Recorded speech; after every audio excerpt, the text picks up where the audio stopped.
Hey y'all. So I can see. Yes, she's bald. And she's glorious and beautiful. Adore her, love her. Here's some pictures. Bam, bam, bam, bam, bam, bam, bam, bam, bam. Bam, one over here. Bam, one over there. Bam, one over here. Bam. Thank you. Now, today, we are here for hot takes number 3. We've been on a roll, guys. Let's keep it going. First one. The Olympics should happen every year. I don't think so. I feel like the other Olympics is like a very big thing, and like having it every year kind of takes away, But it happens every 4 years, I'm pretty sure. I feel like it should happen every... Let me check my sources, actually. How many years do the Olympics occur? The Summer Olympic Games and Winter Olympic Games are each held every 4 years. Right. Okay. This is from Britannica. Thank you. Okay, so I was right. It's held every 4 years. I feel like it should be 2 years, Give everybody a chance, type B.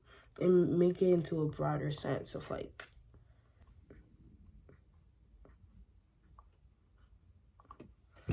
Okay, as I was saying, I'm right. It happens every 4 years.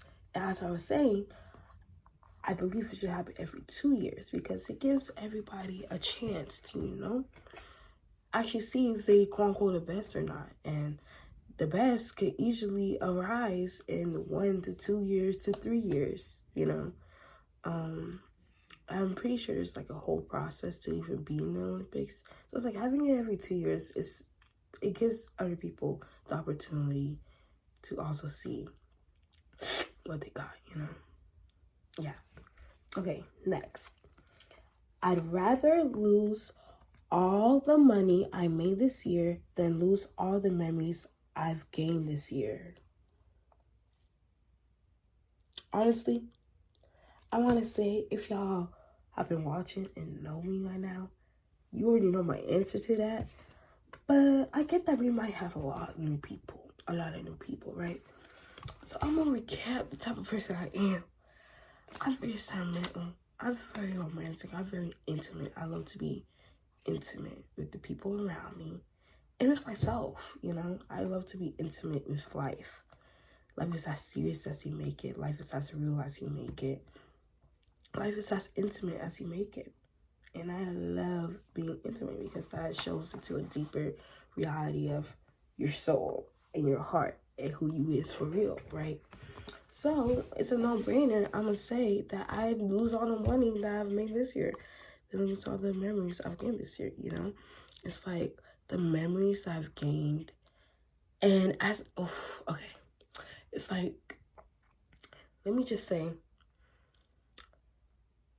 memory is a thing that I want to say, unfortunately fortunate. Right. Memory is a thing that I am unfortunately fortunate to not have the full access of it from before I was 8 years old, except a few couple places. And I can determine that's definitely from traumatic experiences, And as someone who, even after that, I generally had a flaky mind, it convinces your brain that, oh, we don't really need to remember shit for real, And it takes the fun out of living in the present moment, especially when your body and your brain believes that the present moment could become a memory that you don't want to remember or know the full feelings of, And it's like, okay, thank you, hearts and kisses for your protection, but it's like, damn, it's so a blessing now, I'm very grateful for my heart and my mind and my spirit for all that they've gave me to remember and all that they have let go for me. But that being said, being able to have taken out the time to work on myself, the parts that I do and don't remember, and acknowledge it and still be content in who I am and where I am currently, it has helped me be in the present moment. It has helped me appreciate, damn, all that's around me. It's helped me appreciate me. Like, I jet down. Like, I love me. Hella. Like,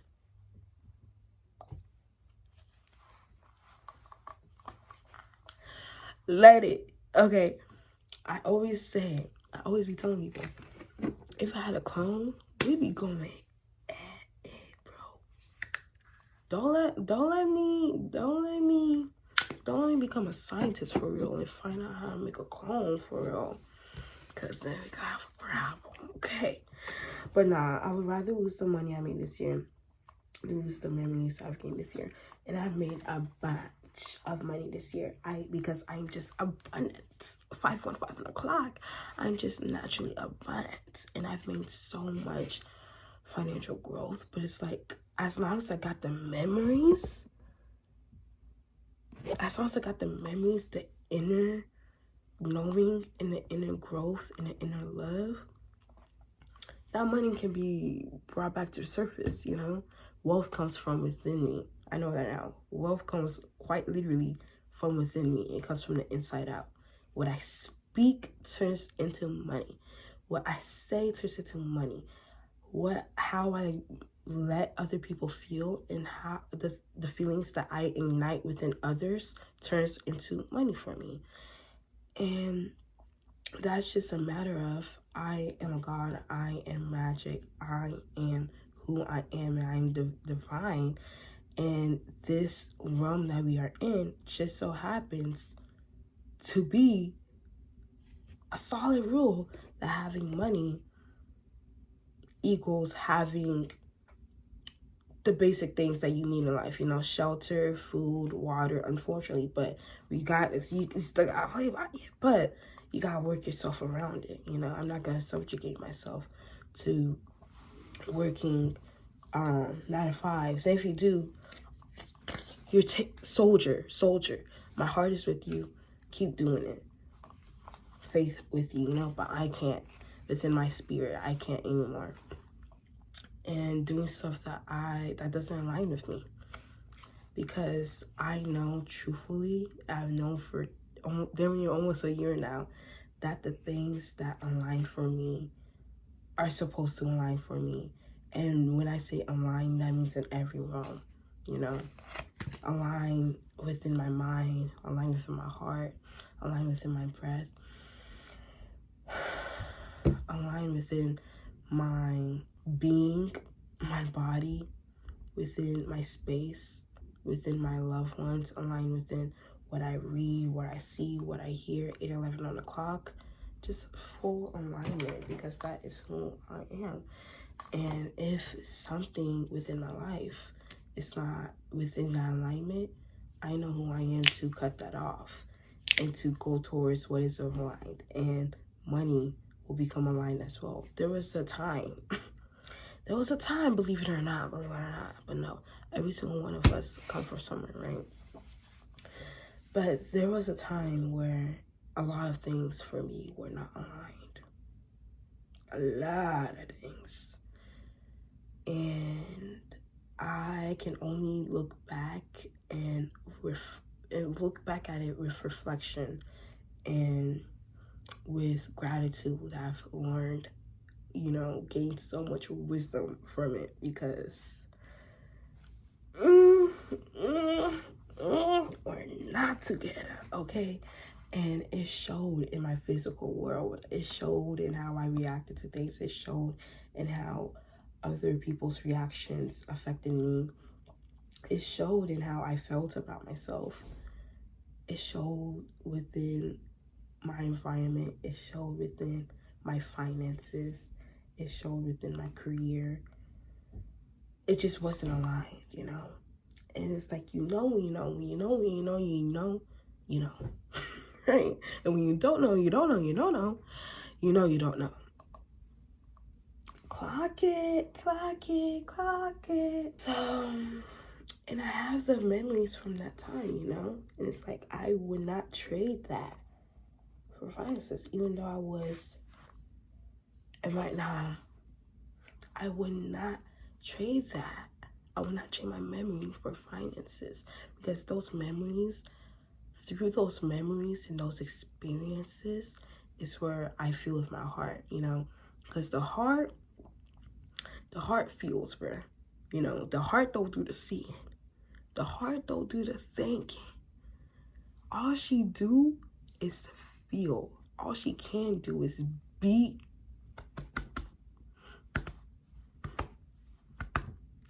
and feel, right? That's all she can do.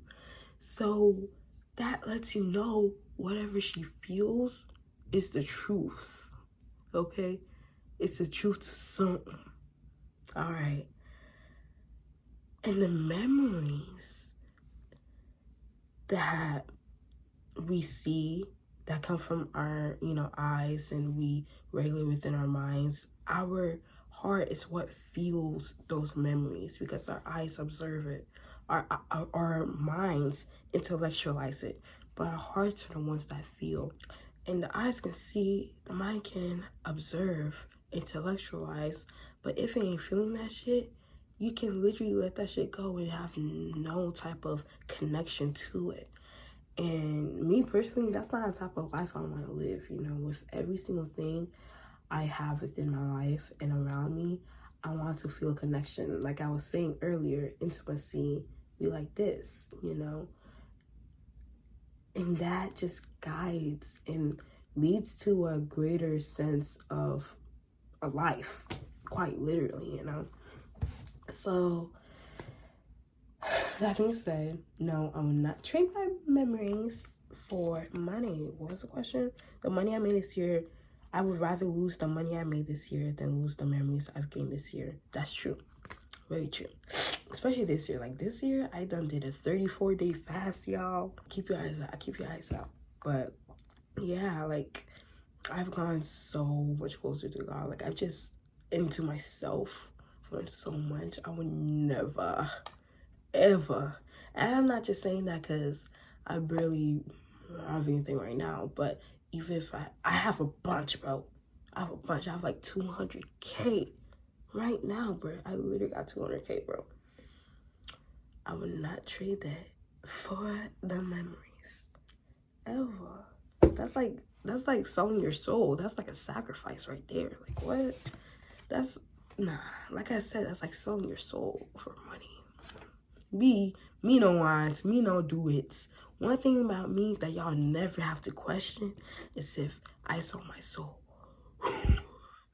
Sacrifice anything, cause yo, whatever might come out, let me just let y'all know, I ain't ever gonna be me, okay?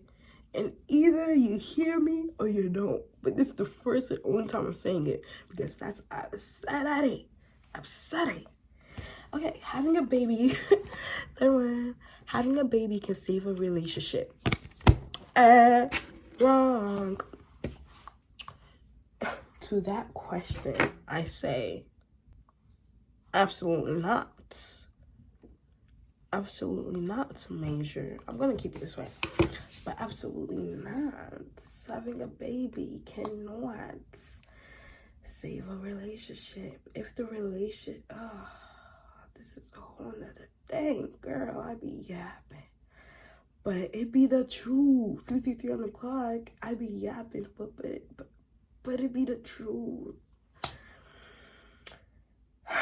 If you think that having a baby can save your relationship, you are delusional. I'm not even gonna say you're stupid or you're like idiot. No, you're just delusional, because you're trying to put your faith in a child that hasn't even entered this world yet.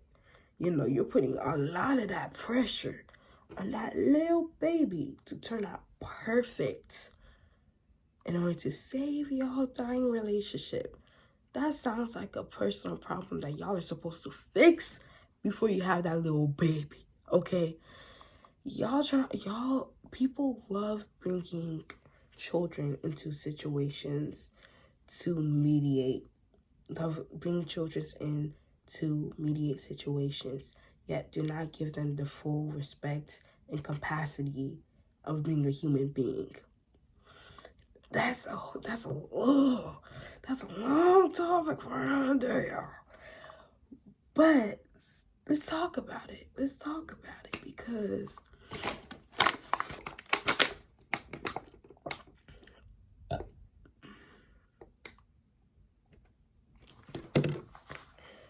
Because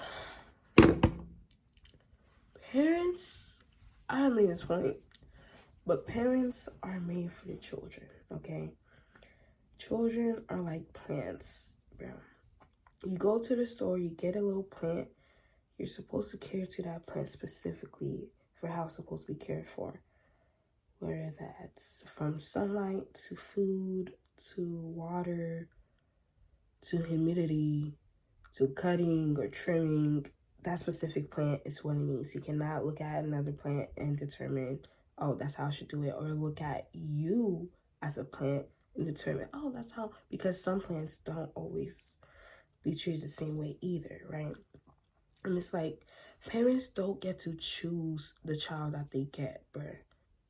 And I feel like people forget that adults are children, you know? Like, go outside and look at people for a day and envision them as their childlike self. Like, sometimes I be on the road and be looking at the people that like matter in the restaurant as like kids, and it's like, damn. Because kids would not, you know? But it's like we've convinced ourselves that we're not kids and we're out here doing things against ourselves, you know? That being said, children are made for the parents to take care of, you know, and to learn from and to acknowledge as another human being, not as just, oh, you're my responsibility, you're my child, and can do X, Y, and Z. And saying that a baby will save your relationship is like, you wouldn't put that same responsibility on another human being to save your relationship. So why are you putting it on not only a human being, but a child, a new human being to do that? You know, it's like, if 1 + 1 is 2 and 2 + 2 is 4, what is this? If 5 + 5 is 10, why are you giving your child the responsibility of fixing a grown adult relationship? It's like, we could look at this and talk about the opinions and viewpoints of it, but let's talk about the morality of it. It's messed up. It's messed up to only try to have a child to fix what is already broken when they are a child. Like, they're supposed to be looking at you to see how things are supposed to be. They're supposed to be looking at you to see how life is. But yet you brought them into this world to try and fix up the life that you've already cultivated for yourself. Babes, it sounds like insanity. It sounds like grasping at straws for something to fix something that you don't know how to fix yourself. If you cannot fix that relationship, leave. And that's okay. If it's like you guys care for each other so much, you want this to work so much, leave for a little bit. Breaks are a thing, you know?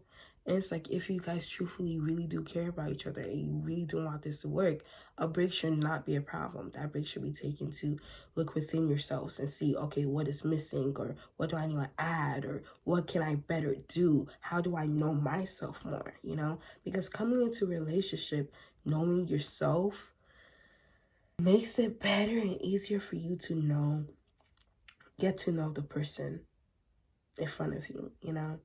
Because it's like, knowing yourself, you already know your boundaries, what you take and what you don't take. You don't know the person in front of you, what they take and what they don't take, but them knowing that will make the process a lot easier instead of y'all now having to sit around and find out about that process yourselves, especially if they're still in a lack mentality of survival and hurt, and now it's become a dependence on the other person, you know? But both people coming into a relationship having a good idea of what they like, of what they don't like, of their experiences and what that's taught them within their lives, their traumas, some of their triggers, paves the way for a healthy foundation for a relationship, truthfully. That's how you fix a relationship. That's how you mend a relationship. That's how a relationship should go. Not by bringing a whole nother human into this earth to fix it for you, okay? Because you, the parent, the adults are for the children. We are the ones that are supposed to pave the paths because they're the next generations. They're going to be us in 20 years. Think about that. We're the ones that are supposed to be doing it. They're going to be us in 20, 30, 40 years. And if we're aware, we would acknowledge, look around ourselves and acknowledge how things are looking right now and determine if we want it to stay the same for our children. And if the answer is no, if there's some stuff right now that you're like, damn, it don't gotta be like this, it shouldn't be this way, within yourself or around you, then what makes you think that it's gonna be okay for your child too, you know? And it's like, we're the ones that they look up to, the adults. Like, the fact that I'm saying I'm an adult now, like I'm 22, I know I'm not okay no more. Crazy, but I'm not. And it's like, if we're gonna talk about big grown stuff, let's talk about big grown stuff. If we're gonna talk about the important things, let's talk about the important things. Because these are the things that will grow us, that will advance the youth, that will advance ourselves, looking within ourselves and being able to peep, you know? Instead of this effed up mentality of bringing a child in to save your relationship, you should feel guilty. You made that child a victim from the time that they were born. You have made that child a slave.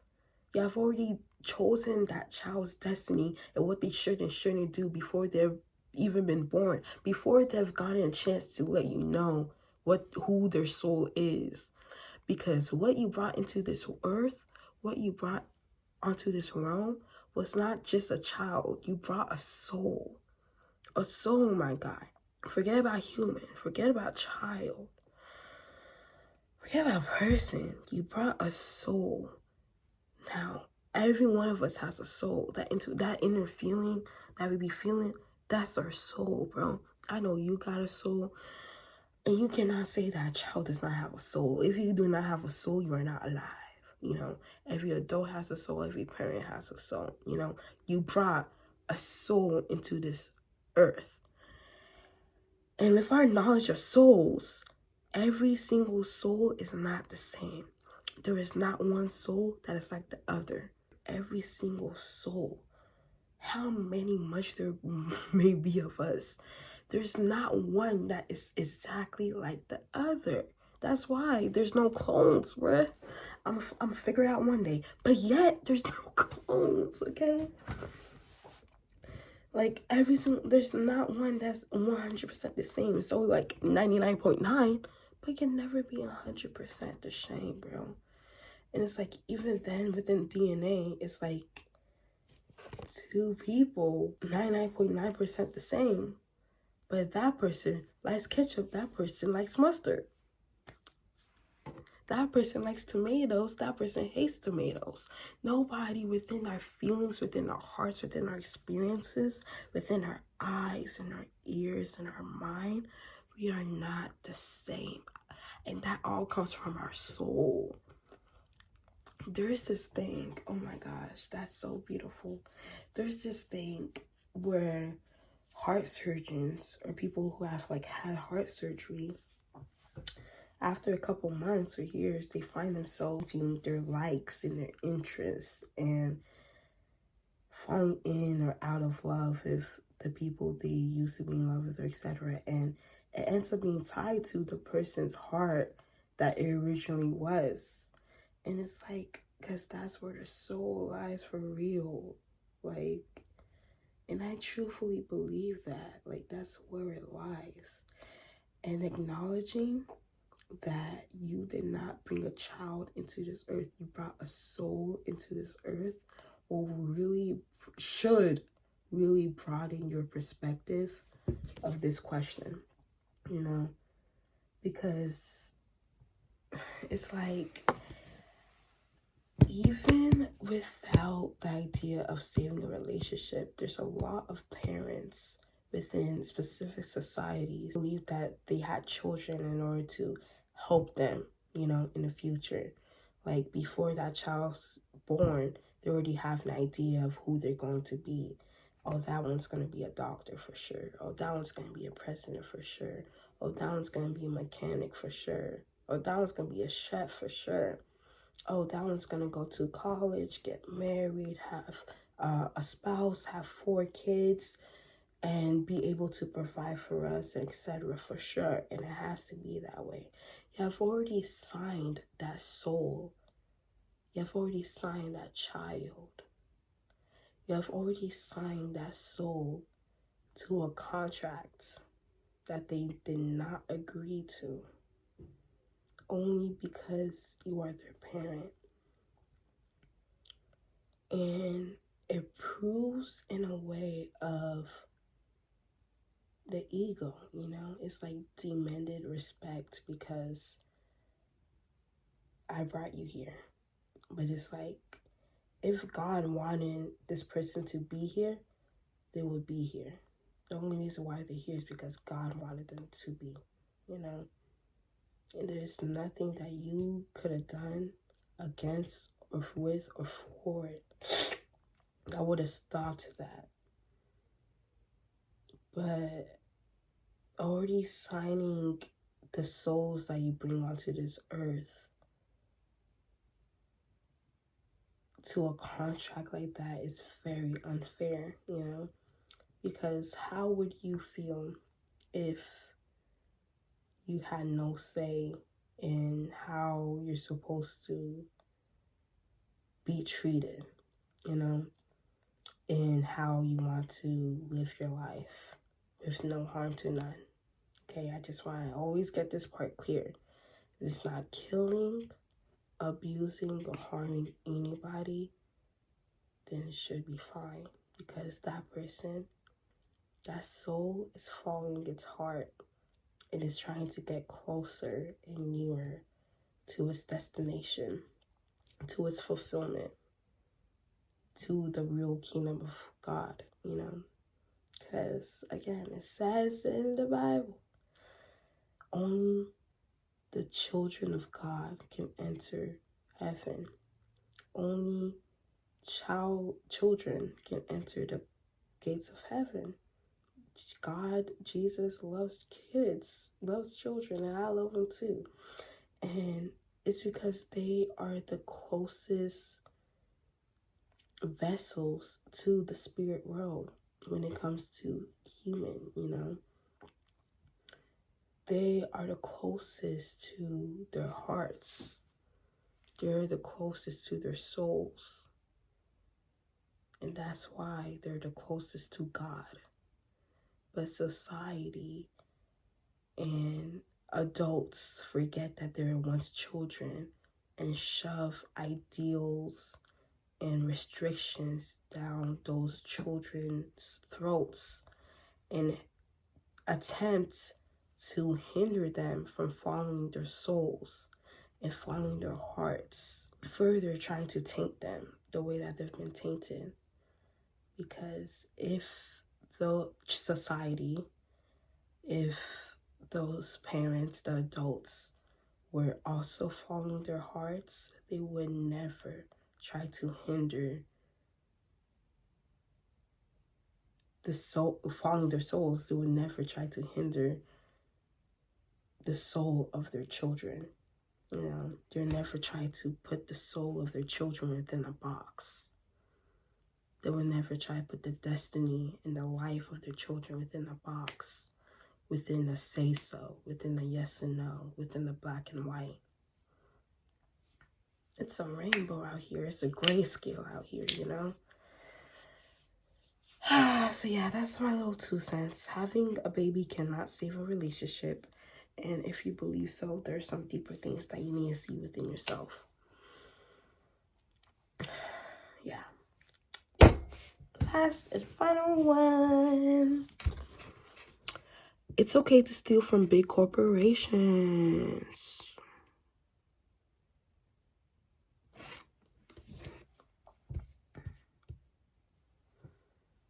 I feel like if the big corporation is cruel, as in corrupt, yes. Only if the big corporation is corrupt and it's been proven. But if they're not corrupt, they just doing their thing. They're like donating and helping others, you know, like who are we, Robin Hood, you know? So as long as they're not like doing bad stuff, then don't steal from them. But if they're already doing bad things and using their money for evil and nigga,